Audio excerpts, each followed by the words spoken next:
സമസ്തയ്ക്ക് എന്ത് തരത്തിലുള്ള പ്രതിസന്ധികൾ നമ്മൾ ചിന്തിക്കുന്നുണ്ടെങ്കിലും അല്ലാഹു സുബ്ഹാനഹു വ തആല അതിനെ നിഷ്പ്രയം ഇല്ലാതാക്കുന്നതും അത് വളരെ കൂടുതൽ ഊർജ്ജത്തോട് കൂടിയിട്ടും കൂടുതൽ ആവേശത്തോട് കൂടിയിട്ടും സമസ്തയുടെ പദ്ധതികൾ പ്രവർത്തനങ്ങൾ വളരെ റാഹത്തായിട്ട് പോകുന്നത്. നമ്മൾ കഴിഞ്ഞ തഹിയ ഫണ്ടിന്റെ ഇതൊക്കെ വളരെ അത്ഭുതകരമായിട്ടുള്ള ഒരു കലക്ഷനാണ് നടന്നിട്ടുള്ളത്. അപ്പോൾ ആ ഒരു അത്ഭുതങ്ങൾ ഇനിയും നമുക്ക് കാണുവാനൊക്കെയുള്ള ഭാഗ്യം അള്ളാഹു ഉണ്ടാക്കി തരുമാറാകട്ടെ.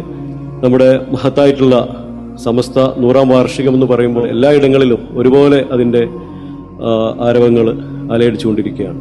എല്ലാത്തിൻ്റെയും അടിത്തറ സമസ്തയാണ് എന്നുള്ളത് നമ്മളാരും മറക്കരുത്. സമസ്ത എന്ന ഈ മഹത്തായിട്ടുള്ള പ്രസ്ഥാനം നിലനിൽക്കേണ്ടതും നിലനിർത്തേണ്ടതും നമ്മുടെ ഉത്തരവാദിത്തമാണ്. അടുത്ത തലമുറക്ക് നമ്മളിതിനൊരു കേടും കോട്ടവുമില്ലാതെ കൈമാറിപ്പോകേണ്ട ഒരു സംവിധാനമാണ്. മാഷാ അല്ലാഹ് ജിഫ്രി തങ്ങളുടെയൊക്കെ ഒരു നിയന്ത്രണത്തിൽ വളരെ മനോഹരമായിട്ടാണ് സമസ്തയുടെ ഓരോ കാര്യങ്ങളും പദ്ധതികളൊക്കെ നടന്നുകൊണ്ടിരിക്കുന്നത്.